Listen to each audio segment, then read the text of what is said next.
Hi everyone, in front of me I've got Samsung Galaxy Tab S6 Lite, and let me share with you how to clear credentials on this device.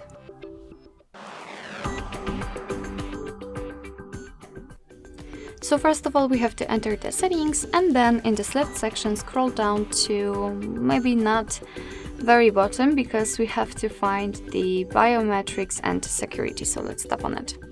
Here we have to scroll down, all the way down, and tap on other security settings, and as you can see we've got this section with the credential storage, and almost at the very bottom we've got the option we're looking for, so clear credentials. Let's tap on it and simply confirm it with OK. As you can see we've got the information that the credential storage has been raised successfully. What is more, we just cannot tap on this option, it is inactive, which is another evidence.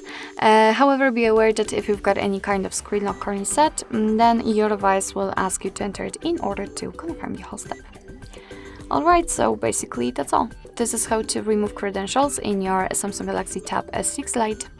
Thank you so much for watching. I hope that this video was helpful, and if it was, please hit the subscribe button and leave the thumbs up.